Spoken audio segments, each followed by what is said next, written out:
What it do, U.S. history students?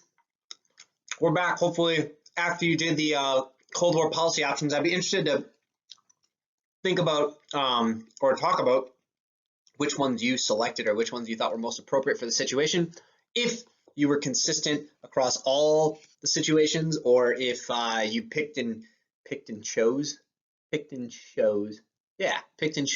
different ones throughout. But in the grand scheme of things, I want you to keep thinking about, as we go through these different foreign issues that the U.S. intervenes, or in some cases doesn't intervene in, were they acting consistently throughout? And you think maybe some of those other policy options might have been a little more appropriate, or might have had different outcomes that were better than what actually happened. So, spoiler alert, or how this all kind of resolves, is the U.S. decides to go with containment or containing communism, or stopping the spread of communism, as its main policy that it'll use throughout the Cold War. There's going to be various tweaks throughout the next 40, 50 years or so and how they do it. But containment kind of is laid out in this idea. I don't know how to explain it really, but it's called the Truman Doctrine. And the Truman Doctrine isn't necessarily like a written up thing that like spells everything out, but it's based off of a speech that he gave to Congress during the Mediterranean crisis that kind of lays out containment, and also becomes what is the guiding principle of the Truman administration, and eventually follows through with other administrations as well.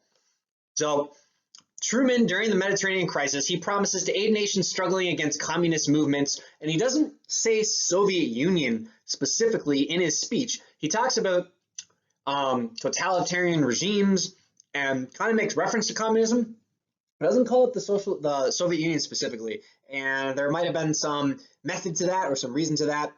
Maybe he wanted to try to cut down tensions. Maybe he wanted to allow for more flexibility in the future, if it's not just the Soviet Union, if it's other countries as well. But he promises to aid nations struggling against communist movements with money or the military if necessary.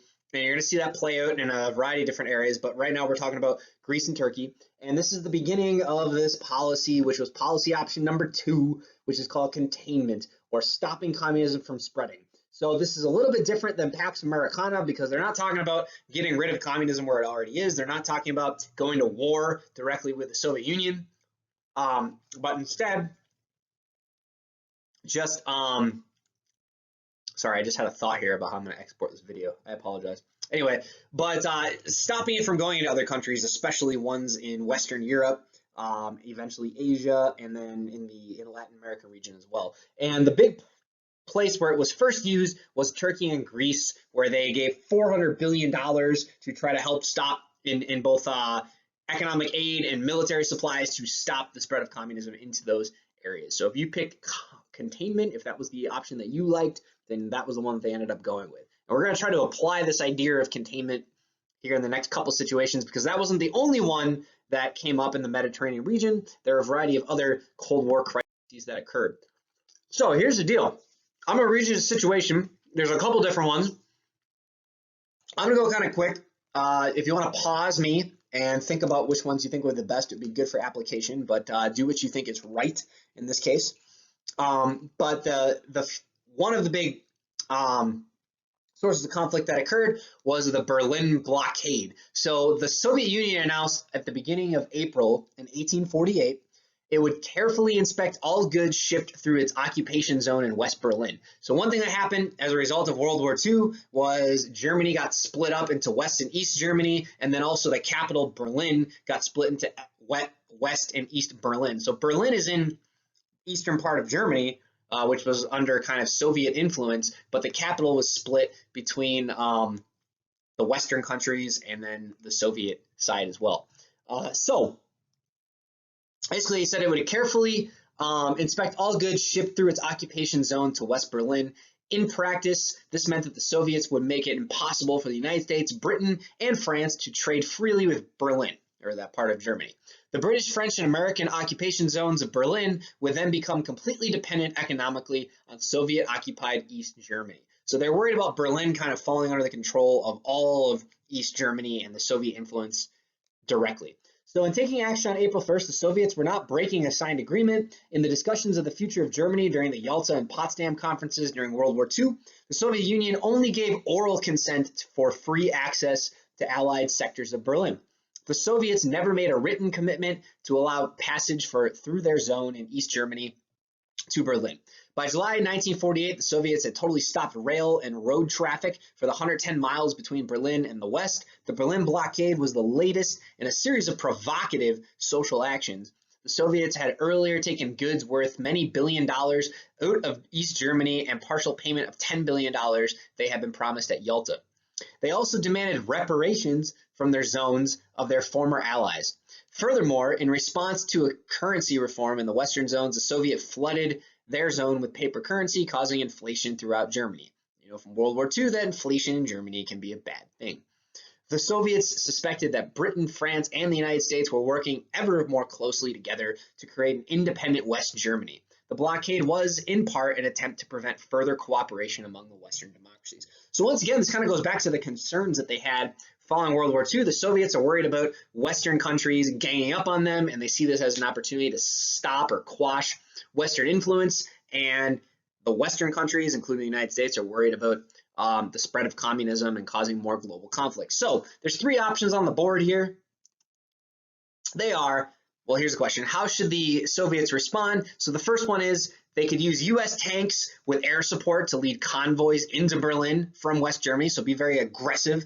They could allow the unification of East Germany with Berlin and unify British, French, and American occupation zones into West Germany. So they could kind of just let East Germany let the Soviet Union kind of take over Berlin and have that become part of East Germany, or they could fly over the blockade and supply West Berlin by air until the Soviets open basically the path or open the trading with West Berlin again.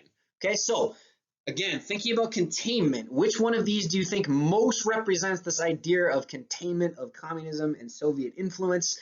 Which one do you think the US went with? You can pause me right now and think about it if you want, and then I'll show you which one they actually did in a second.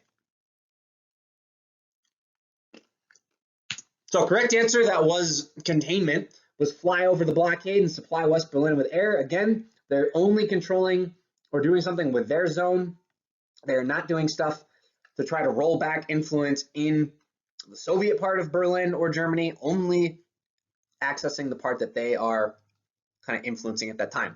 This would be kind of your Pax Americana situation, and then this one is kind of the coexist, flower child, coexist and compromise one. I didn't put a protect American interest one or secure the homeland type thing here, but this one, letter C, is containment. So this was called the Berlin Airlift. I'll show you an example. You can see that what they did is they lifted supplies over into this section. And what they kind of strategically knew is that the Soviets most likely would not take any action, because then they would be seen as the kind of military aggressors in this situation, and that would give the Western countries a reasonable motivation for defending themselves. So they kind of let that happen and eventually began allowing trade to be reopened in that area. All right, you had another one. You had Europe having a nasty time here.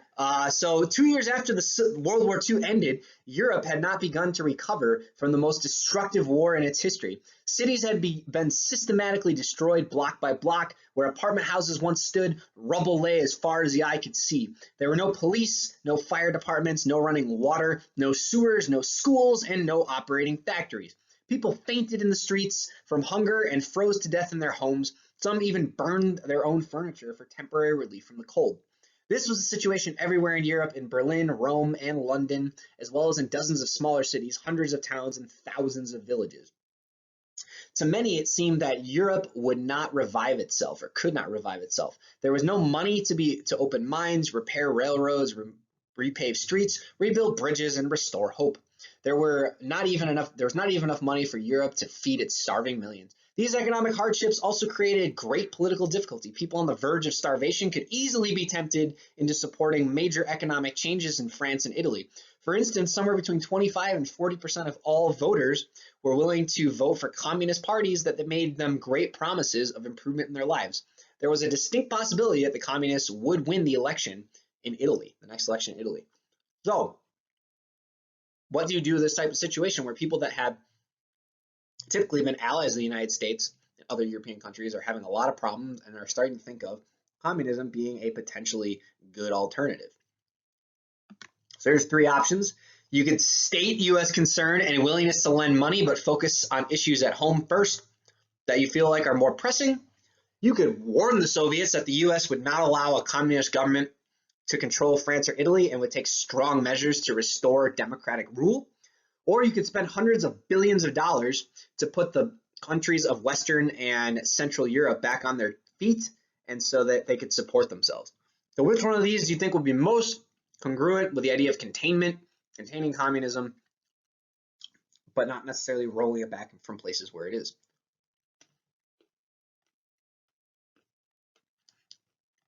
Likewise, once again, C for Carly, my second daughter's name, unless my first kid is a daughter, because its name's going to be as you already know. If you didn't know that, you can go look it up somewhere. Anyway, so they ended up spending a lot of money to try to contain communism in this area and make communism a less attractive or viable option.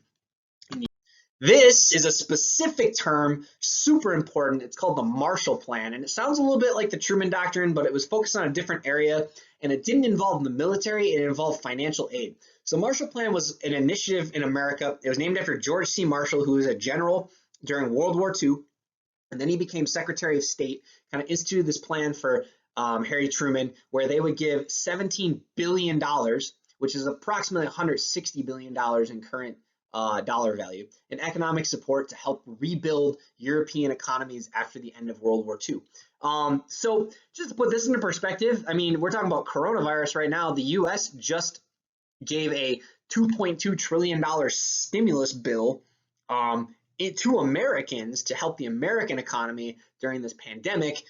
We're talking just $160 billion to go out and help rebuild Europe, but it was successful in turning a lot of these countries away from communism. And as you can see, the places that got most of this aid were places that were already kind of friendly with America, like Britain, or places that had been kind of allied during World War II, like France, but then also some of these previous Axis countries that the US wanted to try to keep on their side. So places like Italy, Germany, or West Germany at least, and then a variety of other European countries. But mostly the big allies, especially the United Kingdom, were getting a ton of money. So Marshall Plan becomes part of the containment strategy of giving financial aid. This is specifically to European countries, but the US is going to use it in other countries as the Cold War progresses as well. Think about how do we help develop. So if you wonder why the US spends so much on future foreign aid right now, one of the big reasons, or one of the influences, was the Marshall Plan back in the 1940s.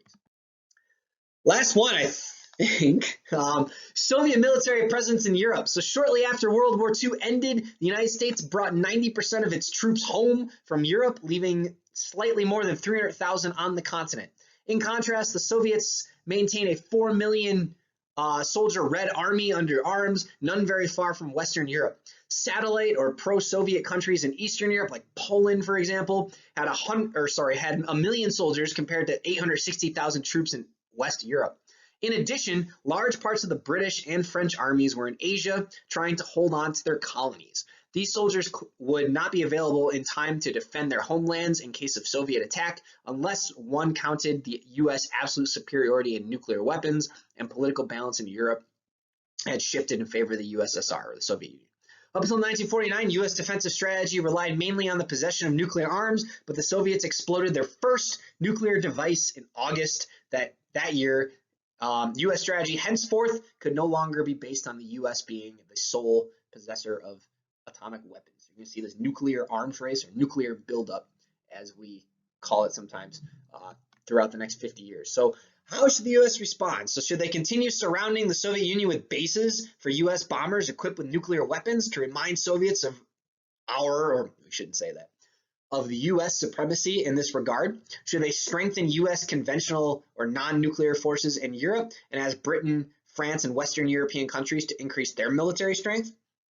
Or should they call for the countries of Western Europe to play a larger role in defending themselves and become involved in wars to maintain their colonies?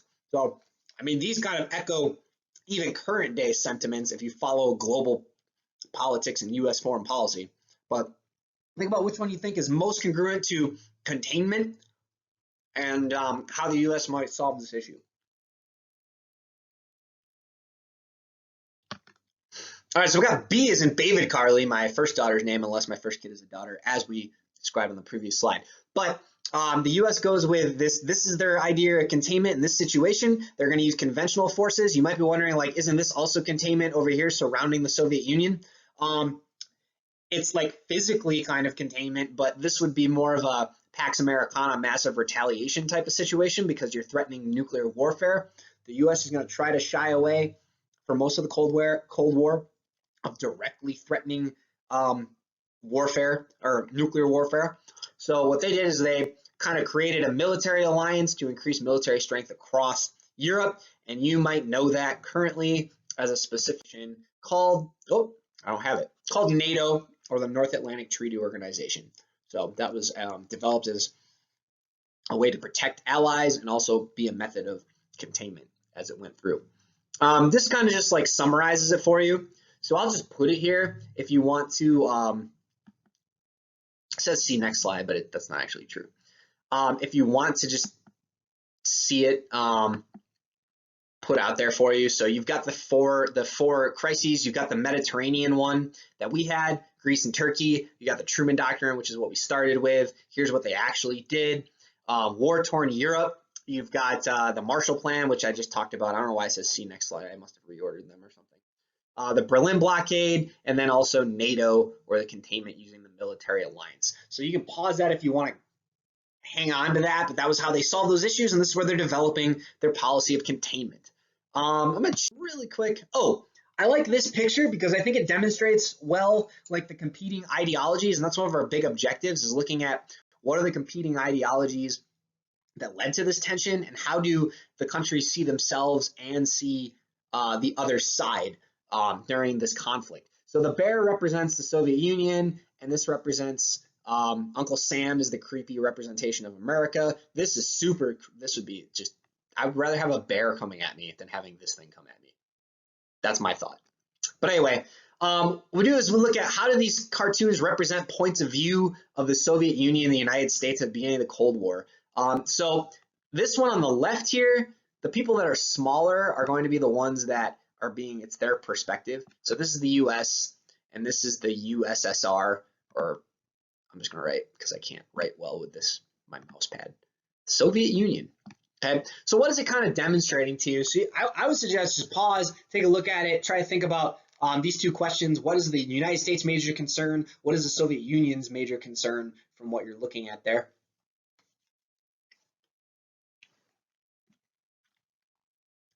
So you can come back now, but what's looking at here is you got this little United States, and he's super worried about the Soviet Union expanding influence throughout the world. So you can see China right here, which has already happened, gone communist. The Middle East is eventually going to be a focal point for the US. Africa is going to become a focal point. Western Europe is already an issue that the US has to contend with, containing Soviet communism. So they're worried about the extension of Soviet communism. And I want to make a distinction because it's something I think about a lot. Are they really trying to contain communism as in like the economic ideology, or are they truly just trying to contain Soviet influence? Because what if Soviets were a capitalist country, but they just wanted to take over other areas? Do you think America would still have tried to stop them? To me, I think they probably would have. So this like idea of like communism, even though it goes against like the American values at this time, I think most of this is more about stopping Soviet influence as well. And then if you look at it from the USSR's perspective, their big worry is that the US, with creepy Uncle Sam and all of its allies, are going to be coming after the Soviet Union and using their influence to isolate them and eventually just come for them and stop their way of life. So I think it's good at showing the various Cold War perspectives. I believe that's all I have on the Cold War. I'll leave you with this. This is a nice map showing NATO on countries on one side, and then the Warsaw Pact, this kind of example of the Soviet military alliance on the other side. And you can just see Europe starting to break apart and eventually you'll have these conflicts spread out into, like I said, Africa, Middle East, Southeast Asia, and Latin America as well. So I'll leave you there. Congrats, you've made it through the initial stages of the foreign intervention. So try to keep in mind our big objectives here. We're talking about the competing ideologies and how those ideologies led to tension. So if you can give some examples of some tensions during this time and how the U.S. developed its containment policy and demonstrated that throughout these different little crises, that will be good for meeting those objectives. So again, if you want to comment or talk about what you thought the best policy option was, feel free to do that. Otherwise, we'll see you on another time, I suppose. So peace, people, and V for victory, I suppose.